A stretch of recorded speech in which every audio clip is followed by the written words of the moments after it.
CIA or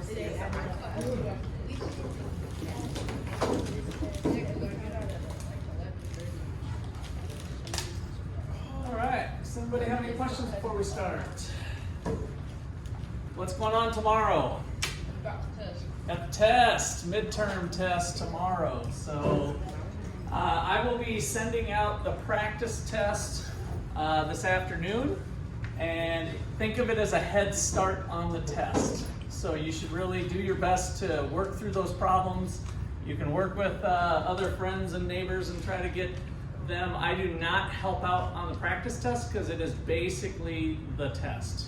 It's real close. I might change a few things from the practice test from the test, but that's why I give it to you so you can think of it as a head start, and you'll see questions that are either identical or very close to it. JC, our econ tutor, is going to have a session tonight at 9 o'clock in this room. So you can come to him with questions that you have as you're starting to work on it, and think of that as an additional source of help. So questions there? It'll all be short answer type of questions. I guess there might be a few little things, but it's not like a multiple choice test. And so your source, most important source is your notes. So kind of the stuff that we've done where I write on the board, you write in your notes. That's your best study material. It does follow the book, of course, too. That'd be secondary. But the whole point of this is to see if you can kind of gel things together on your own on paper with short answer type problems. Questions? All right. So what we're going to do now is, it's kind of helpful for a review for the test, because some of the things we're going to do today is what's, the framework with aggregate demand and aggregate supply. But technically we are on this week's material, which is chapter 12. So chapter 12 is not on the test tomorrow. So what you're taking, that's what I'm trying to emphasize, what you're taking notes on now is not for the test tomorrow. And this chapter highlights some differences from Keynes. So when we think of Keynes, what types of policies does Keynes prescribe for the economy? How would you describe Keynes? We watched a couple videos with Keynes versus Hayek. And so what is Keynes' kind of theory about what would be good to do for the economy? What was his big thing?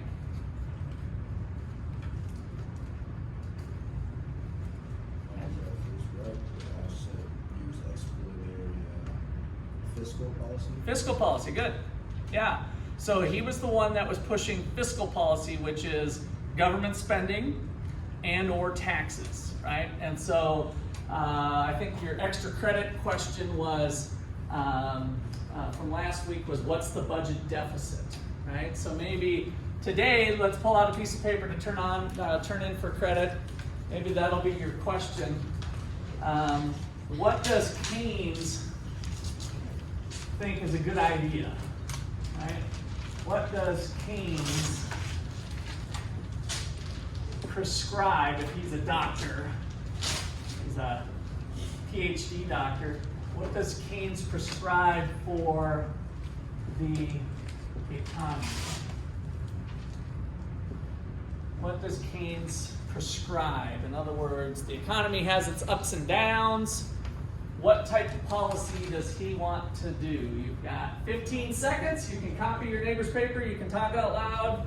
You can discuss this more. What does Keynes, John Maynard Keynes, prescribe for the economy as a way to help out society? What is his prescription?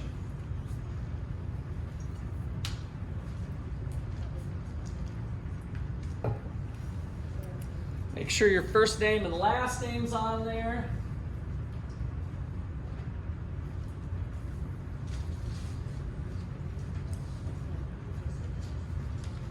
And today's date is the 11th. If you want to throw that on there too. This is your class extra credit, and I need all the papers now in the next 10 seconds. 10, 9, 8, 7, 6, 5, 4, 3, 2, 1. Okay. So, in general, the answer to this question would be the policies of fiscal policy, as Chris brought up. So we've got fiscal policy, and then we talked about different types. So one of those could be a change in government spending or a change in taxes. So these are pretty much under the control of President Biden and Congress. These are acts of Congress to change the laws. What are the tax rates? What are the spending levels? Maybe we want a new government program or two, right? How much are we going to spend on weapons of mass destruction? How much weaponry are we going to send over to the Ukraine? That is a fiscal policy, right? That's one that's hotly debated right now. How many weapons, how many millions and billions of dollars are we going to send to a country that's being invaded by Russia? What's the right number? There's a lot of stuff that goes into that, right? So they're having lots of talks and experts giving their testimony and all that kind of stuff. Well, that all falls into this fiscal policy realm. And so the thing that we focused in on last chapter that is on your test tomorrow is thinking about the business cycle. So the economy goes through these ups and downs. In general, there's a long-term trend that is around our full employment level of real GDP, so the potential for the economy. And so we go through highs and lows and highs and lows, and so wouldn't it be nicer, if possible, if we could smooth out the ride? So we try to develop some policy that might make the wiggle a little less dramatic. That's the idea here, is can we use government policy, fiscal policy, to help smooth out the ride? Well, now we're in chapter 12, and there's lots of economic theories that say, nope. In fact, you might be making it worse instead of smoothing it out. So Keynes is kind of dead to some other economists and other economic theories. So I like this quote we'll start off with here at the beginning of your chapter. The main difference between Keynes and modern economics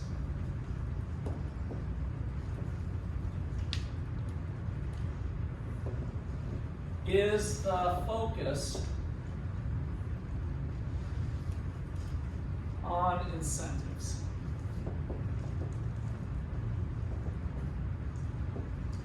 The main difference between Keynes and modern economics is on the incentives. So this was a economist who I don't really know, but I want to give credit to his, what he said here, Luigi Zingales.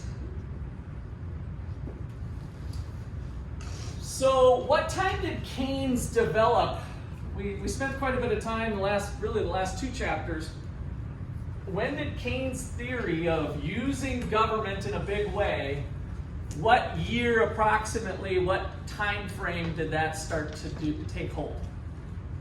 This is something you should know for the test tomorrow. What event happened that really got Keynes thinking? The Great Depression, right? So out of the Great Depression, we had a really, really bad drop here, right? So we had a really bad fall, a really bad recession. We called it the Great Depression, and there was a lot of policies, and then Keynes wrote this book and said, hey, we should at this macro level, let's just spend money or cut taxes, and we can kind of pull the strings to help get the green line instead of the blue line. That's where it started. Now, we've learned that that doesn't work well all of the time, and in fact could cause problems. And so if Keynes was, the 1936 is when he wrote his manifesto, his work that got him the Nobel Prize, Now we have gone through a lot of things, and we learned that, you know, the modern part that's missing from Keynes is that all starts with individuals down at a very low level. And so their look at, does it give them the proper incentives to invest in new businesses and to change things? Or does it work to have this kind of experts in Washington, D.C. driving the economy through policy? And so there's been a lot of research, a lot of work, especially starting in the 1970s when we had high inflation and high unemployment. So that when we use the word modern now, we're probably like greater than 1970s, like bringing us into today, which to you guys is like ancient history, right? 1970s, what are we talking now? 30, 50 years ago. But in the realm of studying economics, it's pretty fresh, it's pretty modern, right? So let's just put in here kind of a key point. The 1970s saw high inflation and high unemployment.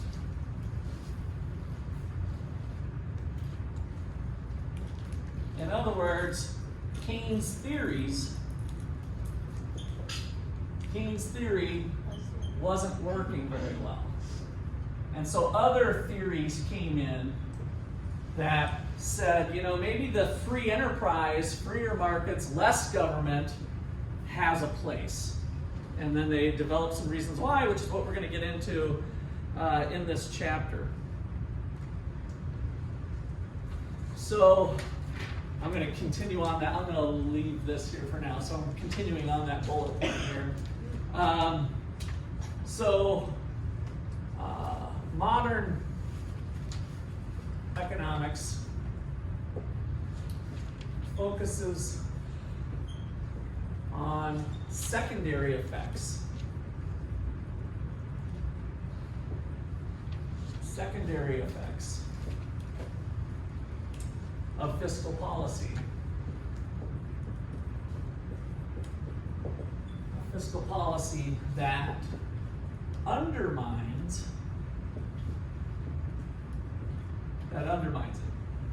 its effectiveness.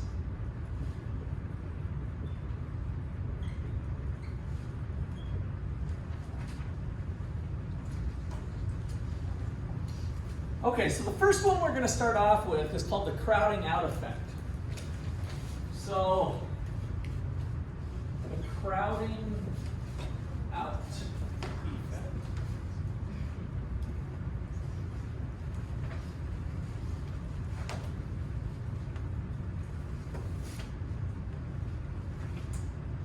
So in a nutshell, just to define it, and then we're going to draw a graph to kind of show it, is that when the government runs deficits, when it's borrowing, it's essentially competing with private sector funds. So imagine Jeff Bezos and other corporations, maybe even at the local levels, Price Chopper is thinking about expanding into another territory. In order to do that, they have to go borrow funds, right? To build a new building, to start a new business, put people in outer space has been kind of a hot thing with SpaceX and Elon Musk. So there might be a significant amount of borrowing that's needed for those sorts of private enterprise, right? Private economic activities to start a business. And so when they go to the bank, they say, hey, we got this great new thing and it looks like it's going to be really profitable, and they have to borrow. And so what happens when the government runs a deficit is that they don't collect enough taxes to pay for their spending, which is what we started off here with, right? So I want lots of G, but we're just going to do a little bit of T. And if G is bigger than T, they need to go borrow, right? So I've been waiting to pull out my visuals now for this. So when the government goes to borrow, there's money out there in the private sector. You guys are my money here. I'm sorry, give me your name again. Jalisa. Jalisa's loaded, right? She's got money, she's looking to invest. And so here I am Joe Biden, who wants to have lots of programs but not raise taxes too much. And by the way, I'm picking on Biden just because he's the current president. This is true with Republicans or Democrats. They all have been doing the same thing for 50 years. They're not collecting enough T to pay for their G. And so what do? They're like, oh, okay, I'm going to do one of these government bonds. I owe you $1 million. Love the president. And so this is an official government bond. So when we talk about government bonds, this is what goes out there. So Jaleesa's out there. She's looking for investments. She's like, oh, okay. I'll try one of those. I like to diversify my portfolio, Jaleesa says. And so she goes ahead and gets that bond. And now Joe Biden has the money, right? So now I can go take the money and spend it on the things that I didn't collect enough T for. So then I do that, and we have a little bit of the multiplier. So now I go buy weapons of mass destruction from Guns R Us, which is an American gun-making company, right? And so Chris is the gun-making company, and so some of that money goes back into the system, right? So it's still out there. But so is the marker with Jaleesa. Now, Jaleesa has the opportunity to sell that marker anytime she wants. Maybe she's decided, I'm tired of this government bond stuff. I want to invest in Elon Musk stuff. And so she sells it to Janiyah. So go ahead and sell it to Janiyah. I know, Janiyah, you don't have to pull out your wallet or anything. But now Janiyah owns it, right? And they just did a swap. That's a marketable security. And so that thing keeps going. And then notice that it said, I owe you $1 million. And then every once in a while, every year, I'm Joe Biden. I have to pay whoever owns that. So now I have hopefully some money. And then I have to pay a little bit of interest, right? And then eventually, it comes due 5 years later. Janiyah's still holding on to it. And I got to pay it off. Here you go, Janiyah. I'm paying off my bond. And now this thing can be ripped up and thrown in the garbage can. But of course, Joe Biden didn't actually have the money to pay for that, to pay Janiyah back. So what did he do? He wrote another one of these and sold it to Evan, right? And so there's always this continual process of borrowing that's going on. And so the impact of that is that when we have other people enter the market, if we use our supply and demand framework, we can think about what's going to happen to interest rates. So in our loanable funds market, I was going to write it out first, but I just changed my mind. So the crowding out effect, let's look at the loanable funds market, which is what you guys have to know for tomorrow. So that's why this is good material to kind of look back on. We have the interest rate, which could be the real rate of interest, which takes into account inflation. And then there's a demand for loanable funds and a supply of loanable funds. And then we have some interest rate. Let's just say it's 5%, just to give us a R1 for starters, is 5%. And then that means there's this much loanable funds that are being traded. Let's call it LF1. So this would be millions of dollars that are being traded in the loanable funds market. Now, I think it's kind of helpful for this exercise to pretend we're at a place where the budget is balanced for the government, where G equals T. Again, that basically doesn't happen. So it's kind of a theoretical thought, but imagine that they actually collected enough taxes to pay for their spending. We'd have a balanced budget, which is what you guys have to do personally, but the government seems to not have to worry about that. They can just borrow infinitely. So to remind us of that, let's just say that on this demand curve, let's put G equals T. Just as a reminder that let's just assume that the government actually has collected enough taxes to pay for it. So this particular demand curve is showing with a balanced budget. Now, back to our story. Joe Biden does not have a balanced budget now, and G is bigger than T, and we have to go borrow. What happens to the demand for loanable funds? Imagine now the government is entering Wall Street, similar to what I just illustrated with Jaleesa. So is that an increase in demand or a decrease in demand? If the government now has a budget deficit and has to borrow, what's happened? Demand increases or decreases for loanable funds? Is the government a demander or a supplier? They're a supplier of what? Bonds. But what are they demanding? Money. Jaleesa's money. So now Jalisa could loan that to other people like Elon Musk, right? She's loaded. She could find lots of people that want to borrow the money. So now, is the government, when they run a deficit, a demander or a supplier of loanable funds? Do they want Jaleesa's money or not? Yes. So they're a demander of loanable funds.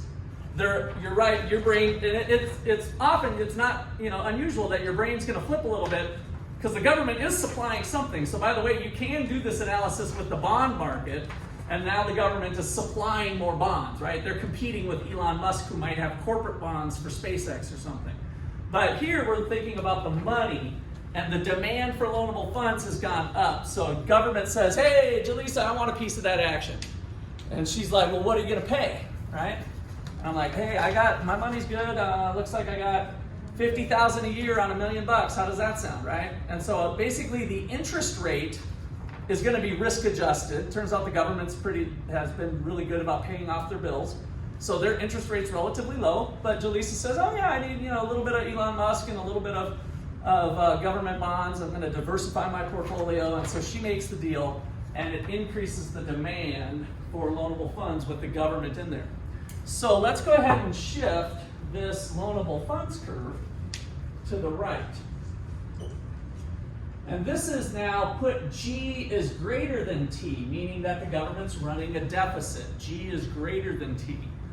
The government is spending more money than they're currently taxing.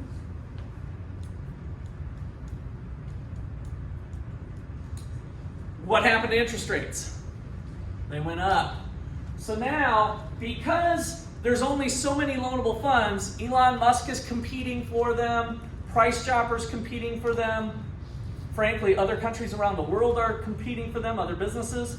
And so now we've just added a new competitor, the US government. This is essentially what went to happen. And so as expected, that brings up interest rates. So interest rates climb to this new level here. We started at point A, and now we went to point B. And so interest rates climb, I'm just making up some numbers here, but let's say they climb to 6%.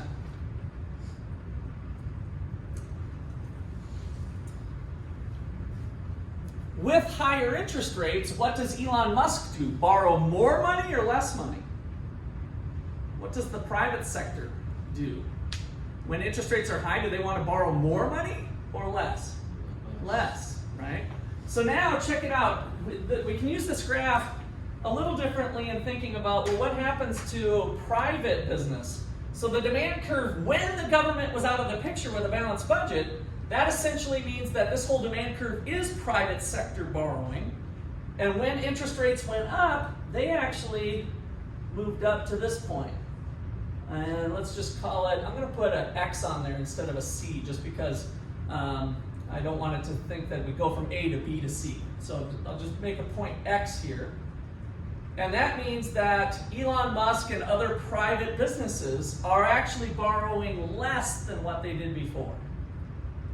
And the government is the one who bought the funds, increased the funds with the deficit. So this little gap here between B and X, this horizontal distance, is actually the amount of the deficit. That amount of borrowing, let's just call this LFB and LFX, just marking between point X. That's an amount of dollars that were borrowed. I could throw some numbers in here for fun, so maybe I should. Let's just say LFX is 1,000, and LFB was 1,000, and LFX is 800. So there's $200 million that the government is borrowing. Joe Biden had to issue $200 million of these things and sucked out that money with a loan. And the effect was to crowd out private sector investment. And so it fell to 800. That's the crowding out effect. Okay, questions or comments on the graph? What went on there? All right, let me write some of that out now.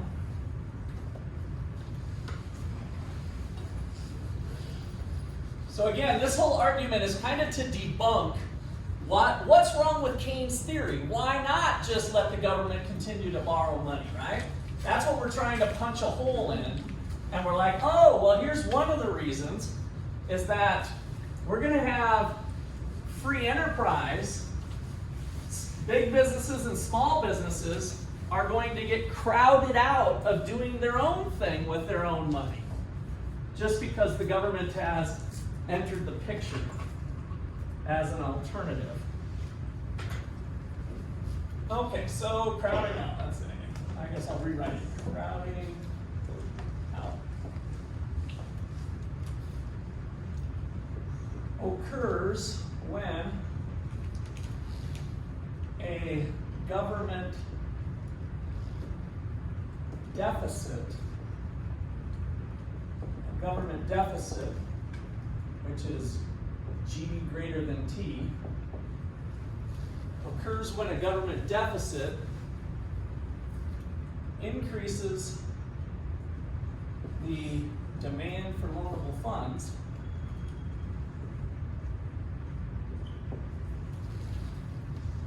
and increases real interest rates.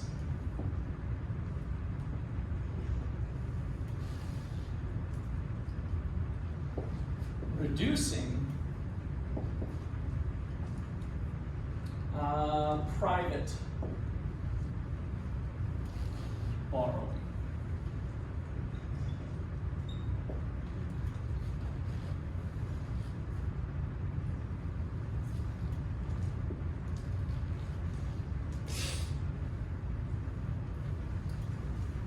So using my little example here, I guess I'm going to make LF1 be 900 where we started off. So from the example, private borrowing falls from LF1 to LFX.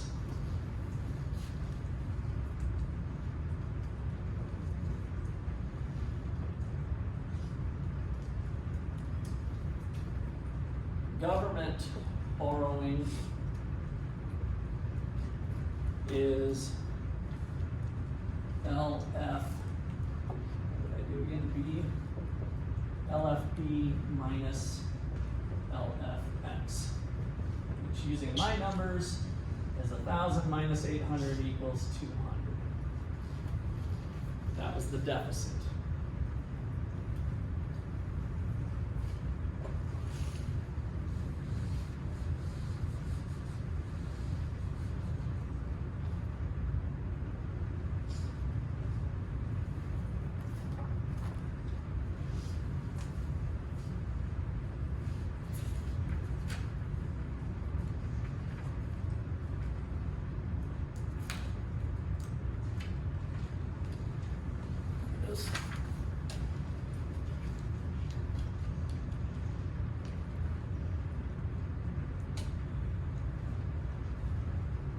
Okay, so when this happens, the positive part about what Keynes talked about goes away to some degree. It's possible that it's perfectly offset, like the reduction of private spending is offset by the government spending, and so it lowers the impact that the deficit did.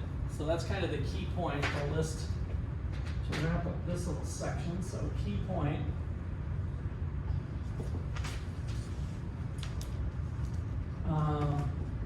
The reduction in private investing, let's just put private borrowing, offsets the intended positive effect of the government borrowing.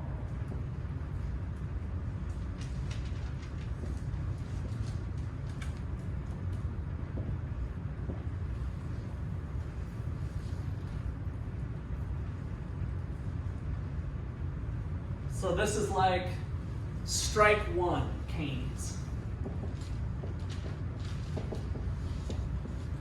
For keeping a scorecard here. This is what this chapter is all about, is to say, wait a second, there's a secondary effect, Keynes, that you weren't thinking about, that possibly government might be doing some, with this crowding out effect.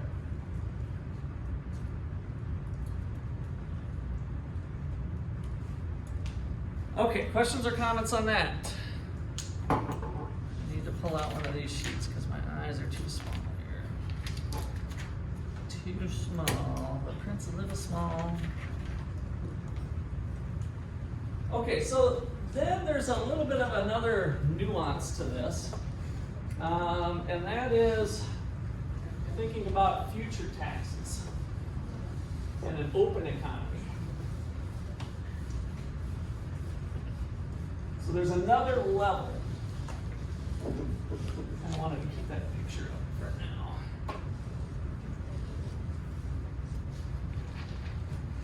So, crowding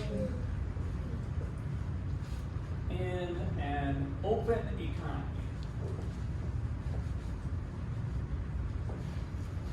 So, open economy means we're going to think about things more globally.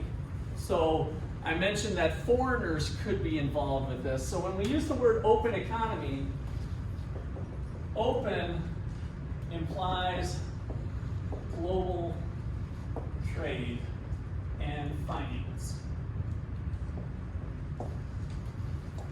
So it's a little bit different here. Now we can have some other effects going on that might come through the international markets, because we have some changes that could come through, be channeled through our foreign exchange market. Okay, so here I'm gonna kind of follow the picture. Hopefully I won't screw it up too much. We'll see. This is the first time I've done this part.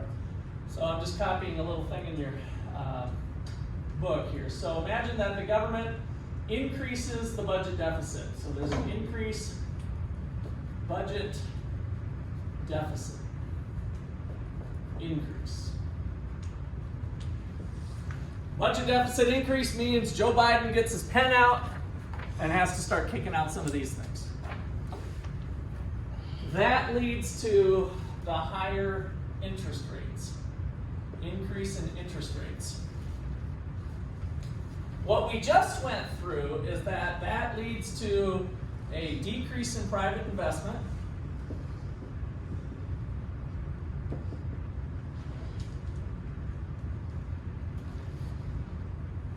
and a decrease in aggregate demand.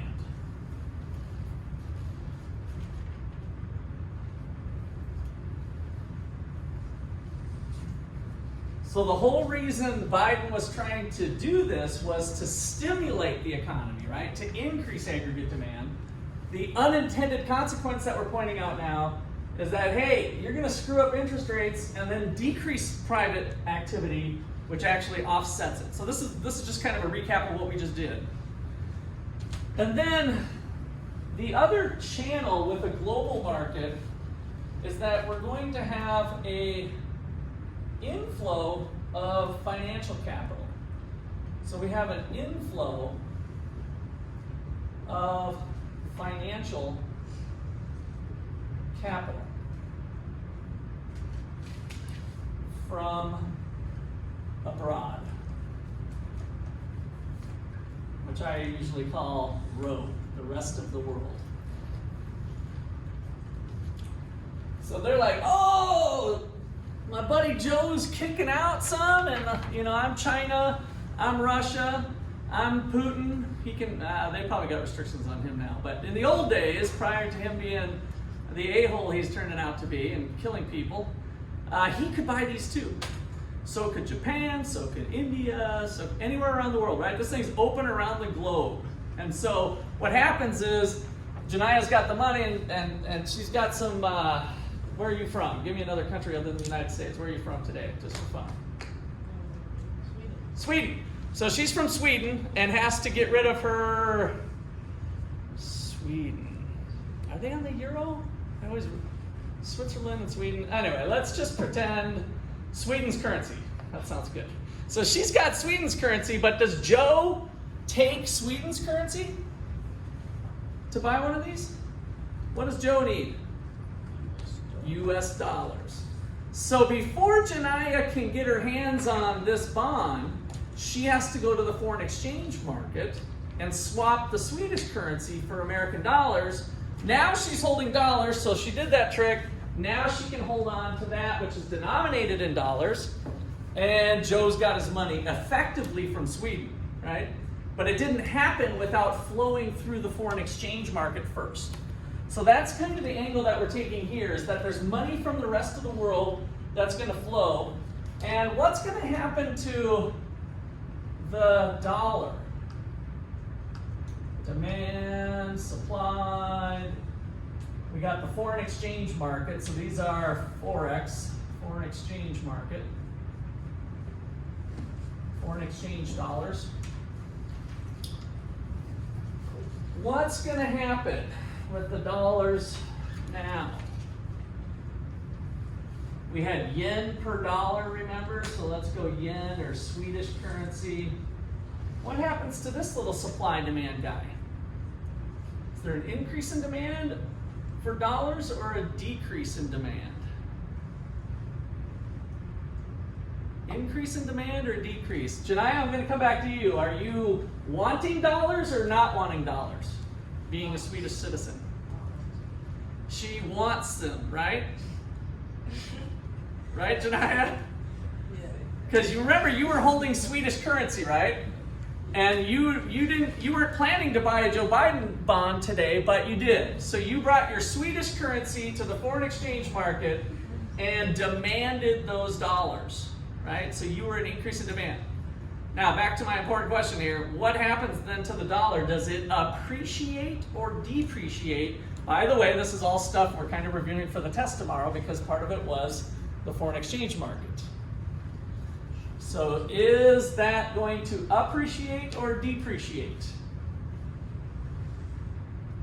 Increase in demand.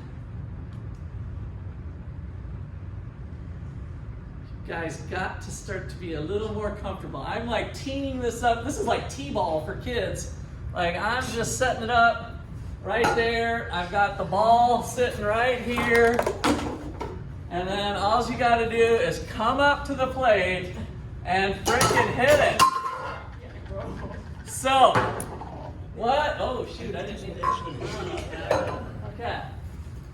So, Janaya is demanding or not? Does she want more dollars or not? Yes. More dollars. Appreciation or depreciation? Appreciation, right? So, that is the demand curve shifting to the right to D2 with Janaya now in there and other people, causing appreciation of the dollar. So the dollar appreciates, so that leads to appreciation of the dollar. Okay, great. What's going to happen to our cigarettes? Especially the X. So when the dollar appreciates, what does that lead to? In terms of net exports. So net exports, the X in our cigarettes is exports minus imports. The dollar is stronger. So what do we start doing? What does the rest of the world start doing? What happens to this expression of net exports? Evan? Looks like you're chomping at the bit. Would we import more? Okay, so if the dollar buys more from the Swedish or from the Japanese or from the Chinese, would we want to buy more? Sure, it's cheaper, right? So it used to be 100 yen per dollar, and now it's 120 yen per dollar. Every dollar that I throw at, that was like a 20% reduction in Japanese goods. Why wouldn't you buy more, right?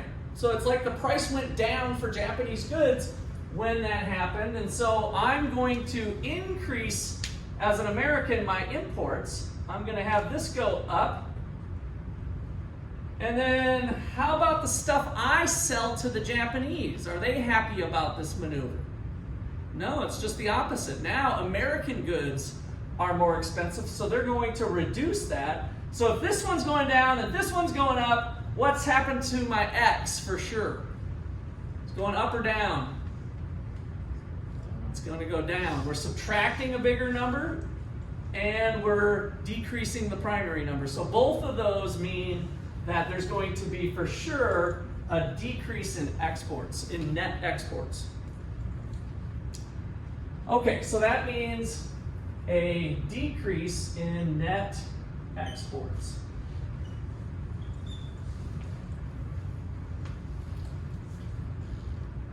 And then finally, that leads us to, this is the way your text had it here, a decrease in aggregate demand, right? So aggregate demand, if we think about our shifters,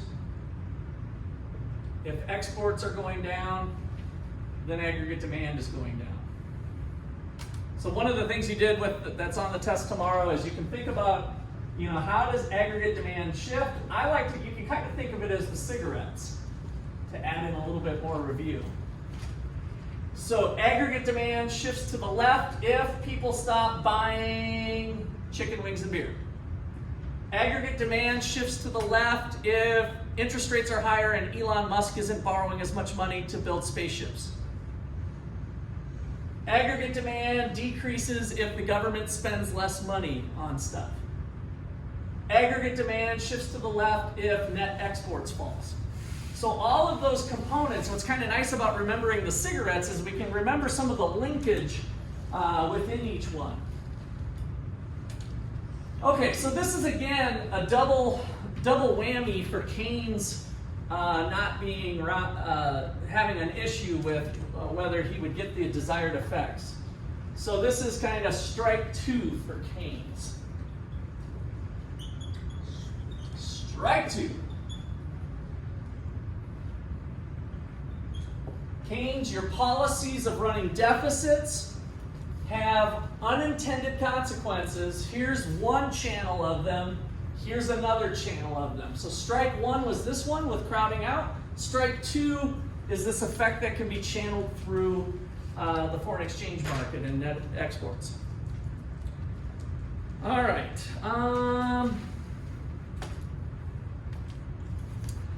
So time for strike three here. So we have some economists that really don't think the world works the way that they do, and that markets actually clear a lot faster. So the new classical economists, in general, so let's put here, new classical economists. We're back to kind of the free enterprise theory. Free enterprise, Adam Smith, invisible hand,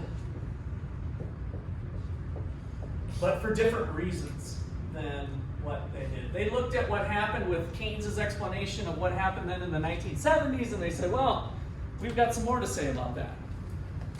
So in general, new classical economists are economists who believe there are strong forces.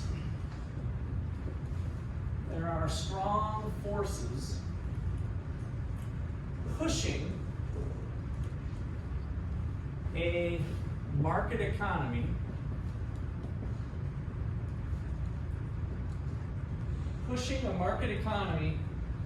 toward full employment, which is YF, the full employment level, the potential that we've talked about, towards a full employment equilibrium.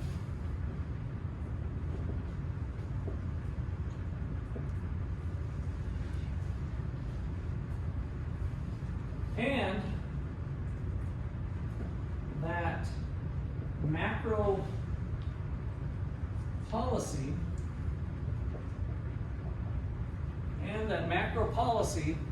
is an ineffective tool.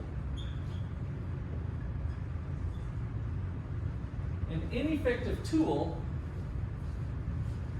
with which to reduce economic instability. I know that's a mouthful, so let's just kind of get that down and we'll try to unpack it a little. So they believe that there are strong forces pushing a market economy towards full employment equilibrium, and furthermore, macro policy is ineffective. That would definitely be worth an underline.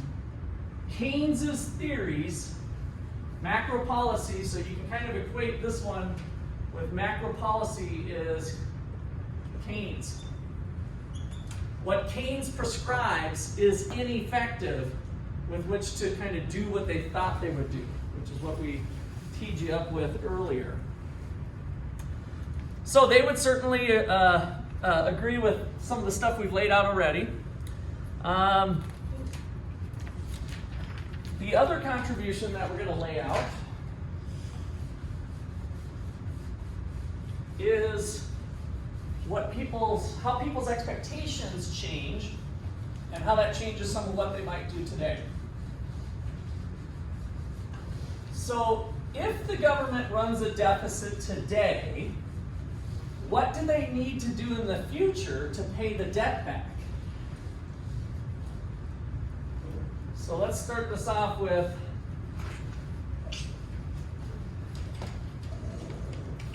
let's go ahead and just put the title up first here. So Ricardian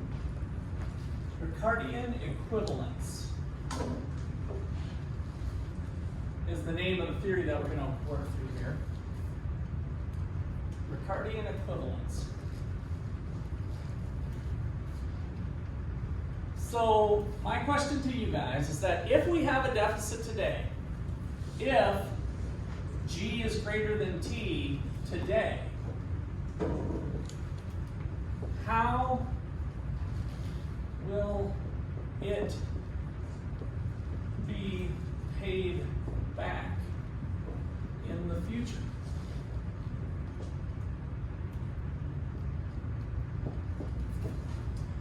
So today, Joe takes on the money and does the sale. That's what's going on today. What does Joe need to do in the future to pay this thing off when it comes due? What would have to happen eventually when governments run persistent deficits? Now I'm thirsty. Oh, hey, a little bit over. What do they need to do?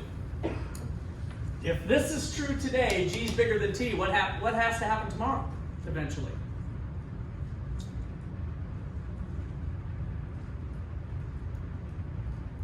Can that go on forever?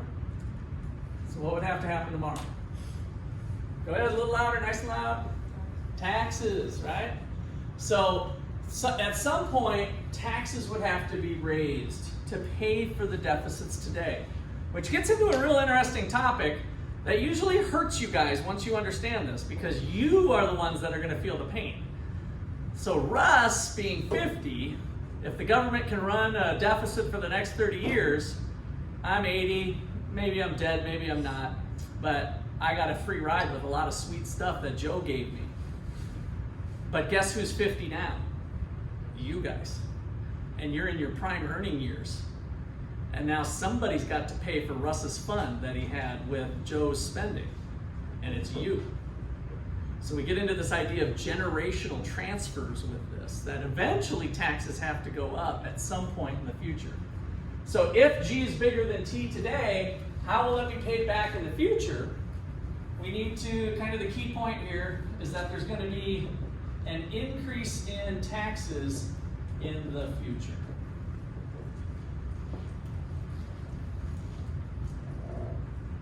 At some point, even if Joe continues to do what he did, the interest payments keep getting bigger and bigger, right? The national debt keeps getting bigger and bigger and bigger.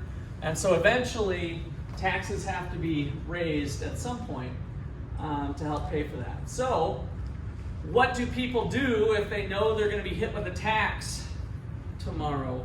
So we're getting real close. I got to call my tax guy, actually. I'm going to do that. April 15th is tax day, and so I usually get hit with a bill, right? Come April 15th, we try to have enough held back, but it seems like we always either screw up or there's new money or whatever. And so knowing that I'm going to get hit with a tax bill April 15th, and you guys who have had my personal finance class know that I care about budgeting and stuff, what did I do over the last 3 to 4 months?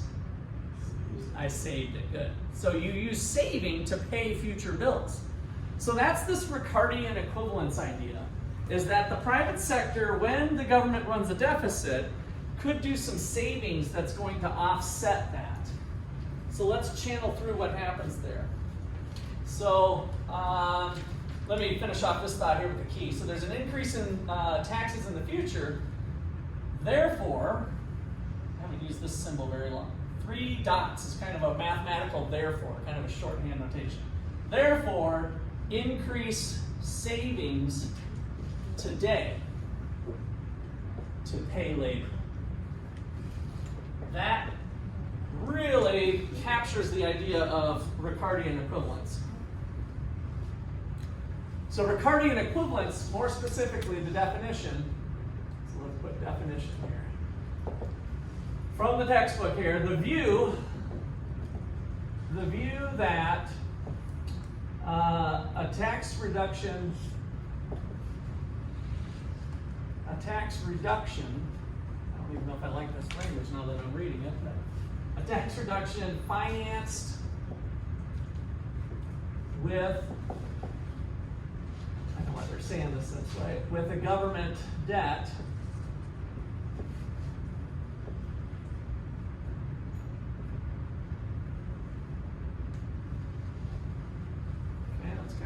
debt will exert no effect. Will exert no effect on current consumption.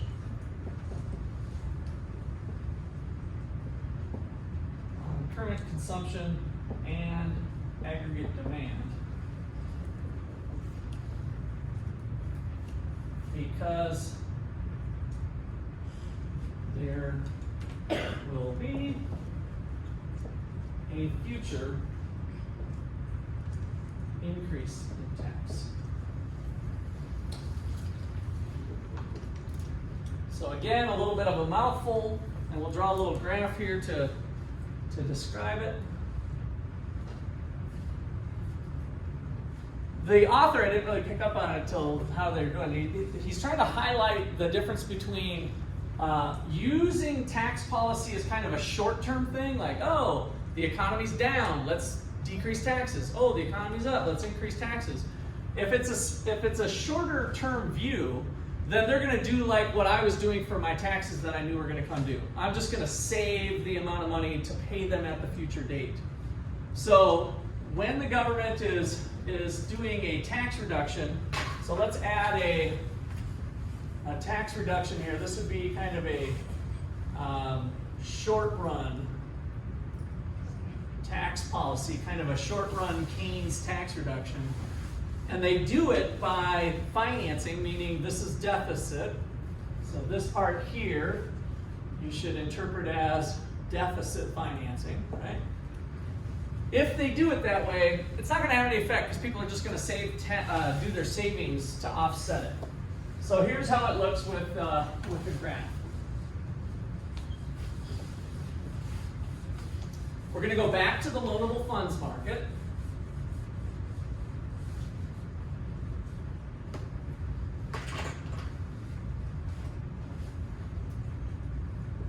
So loanable funds, the real interest rate, do a home base, so demand of loanable funds, supply of loanable funds. So we're starting at this point here, point A, and that gives us some interest rate, let's just say 5%, just because I think it's nice to put numbers up there, but RA, the interest rate, and then the quantity of loanable funds, LFA, maybe it's $1,000.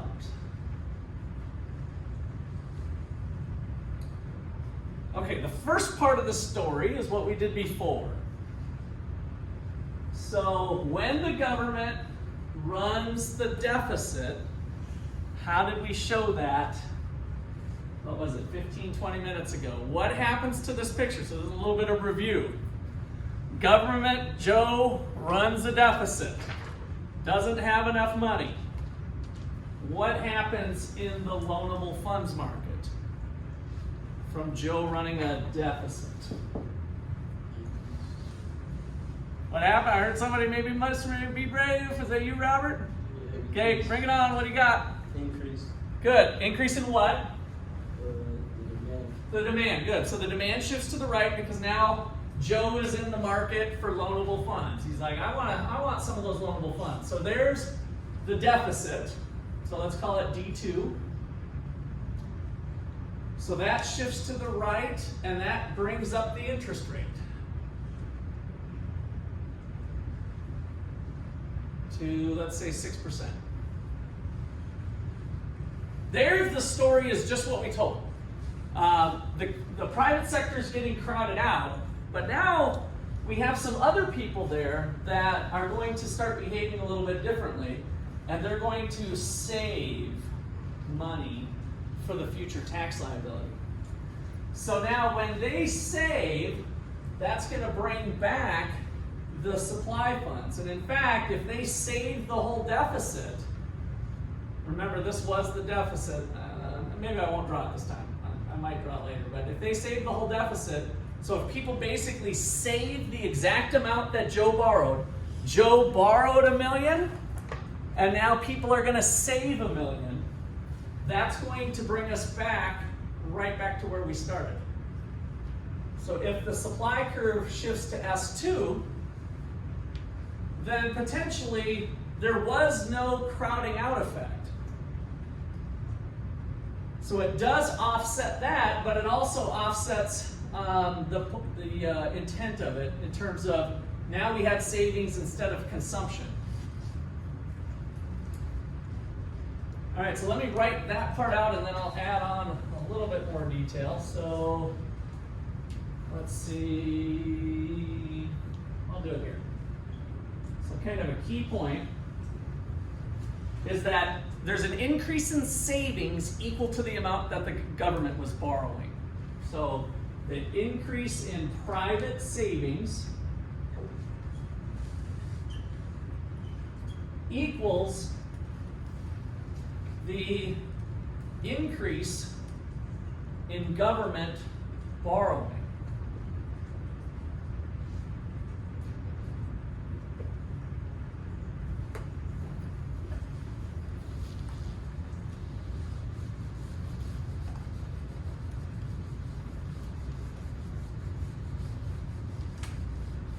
So that secondary effect then causes problems for what the policy was originally intended to do in the first place. So the increase in savings is the decrease in consumption of our cigarettes. Aggregate demand, C plus I plus G plus X.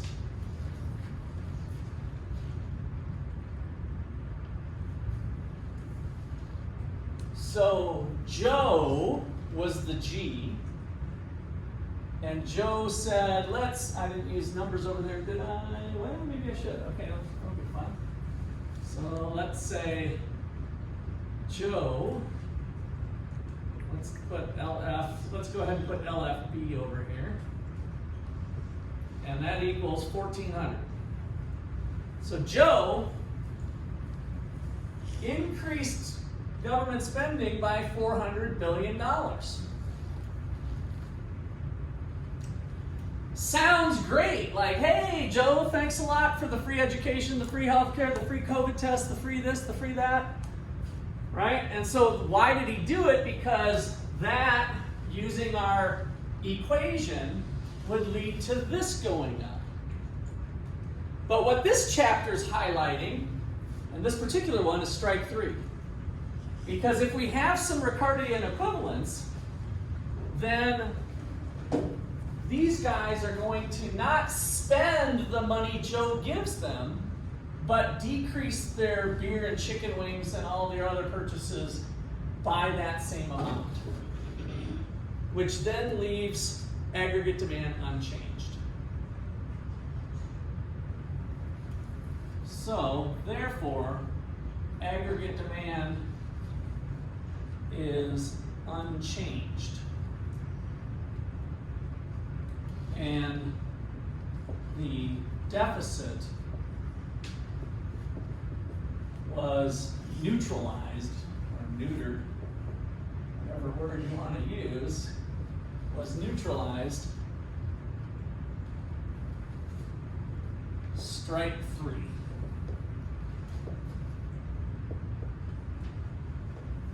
Strike 3 for Keynes.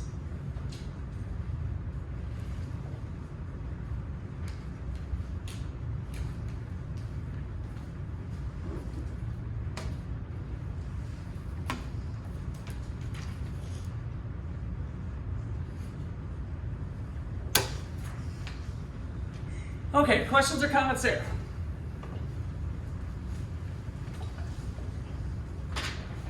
All right, so what else do we got to build on our case here?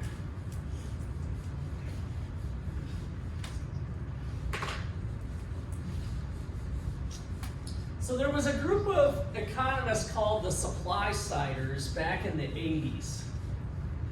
And the supply side argument is to say, you know, if taxes are really high, cutting the taxes could actually be beneficial. Cutting the taxes long term could be beneficial for society. So why is that? Because who wants to work if the tax rate's 70%? Imagine that you go work and the government takes $70, you get $30.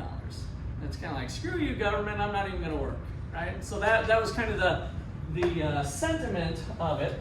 And then, of course, we're just left to look at data to see if there was some truth to that. And it turns out there is. So we'll look at the data and we'll look at the effects here. So, supply side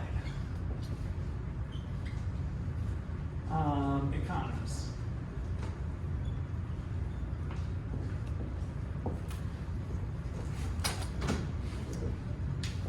So really, let me kind of give you the short gist of what I just said too. The old raise taxes isn't always good enough. So tax the rich may not work. It might work under some cases, but you got to be careful because even the rich aren't going to maybe produce as high as they were before if they're taxed at 70%. So tax the rich may not work always. Be careful.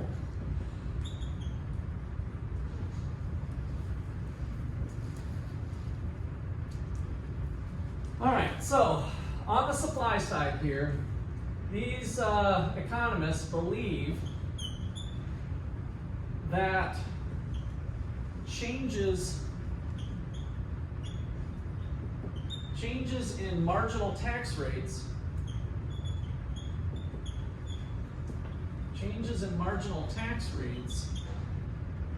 exert important effects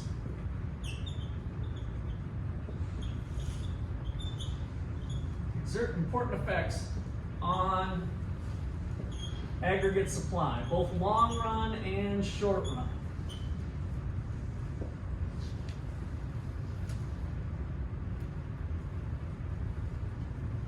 If we just do short run, then we're back to the argument we had before. Well, people will just save.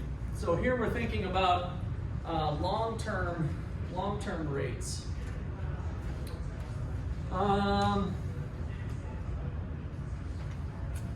Why is that?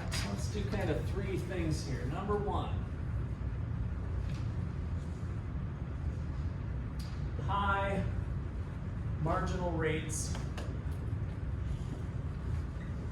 discourage work effort and productivity.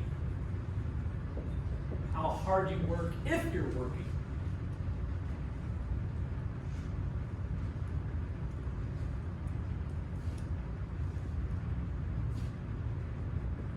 So for example, the highest bracket we have today is 39% at the federal. 39% versus 70%. Federal high tax rate. I should say highest. So I'm going to show you a chart later that we used to have 70% tax rate. And then it was during the 1980s, during the Reagan era, that there was a move to kind of permanently reduce tax rates. And one of the reasons is people are like, well, why would I want to work for that? So that's one reason. Number two is people investing in businesses, right? So if we have high rates will adversely affect the rate of capital formation.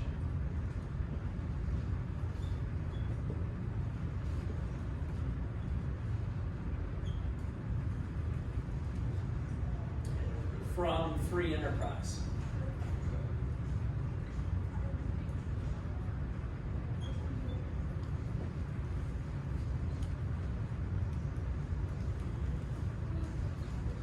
So capital formation is how much money is the United States dedicating towards new buildings and new businesses and new machines, right? So when we think capital in economics class, it's computers and buildings and machines, stuff that helps make other stuff.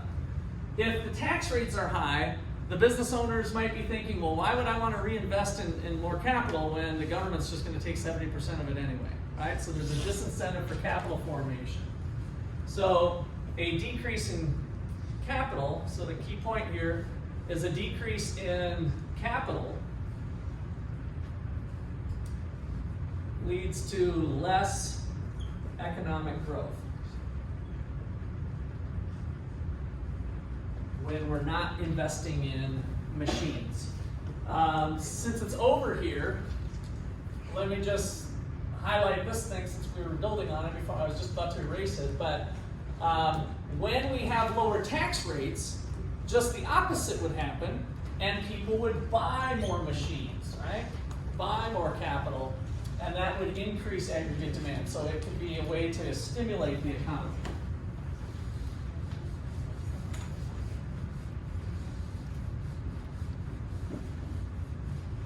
All right, number 3.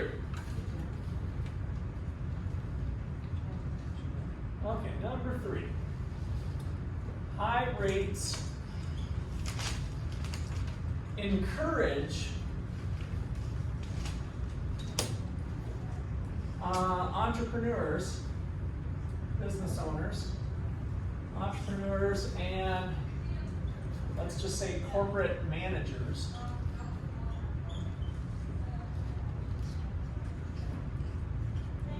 to substitute for nice tax deductible goods. High rates encourage entrepreneurs and corporate managers to substitute for nice tax deductible goods. So here's a secondary effect, kind of an unintended consequence of let's tax the rich, let's keep tax rates high. So then when it comes down to a decision of like, well, what do you like? Should we get just the standard flooring, or would a nice marble floor look good? Should we have 1,000 square foot office spaces or 5,000 square foot office spaces? Should we build a 50-story building, or should we move to the suburbs and have a 3-story building, right? So all of these decisions, that spending that goes on, could be in part driven by the tax rates, because if they buy an expensive building, when tax rates are high, it works to their benefit, right? And so we see a lot of, how about, should we have an annual golfing event in Cancun? Yeah, that sounds great. It's all tax deductible, right? So the higher these taxes are, the more that people will look for those tax deductible things, which might be kind of a waste of money at the end of the day. So what do we have? So tax deduction for number 1, golf in Cancun, corporate outing, steak and lobster for lunch, steak and lobster for lunch.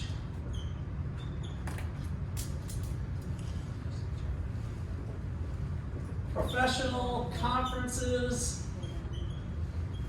in Vegas. Whoops, guilty as charged.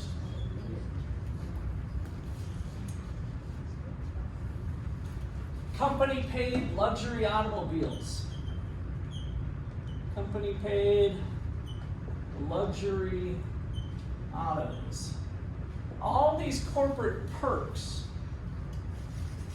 may not look so appealing if the owners get to keep more of their money because taxes are lower.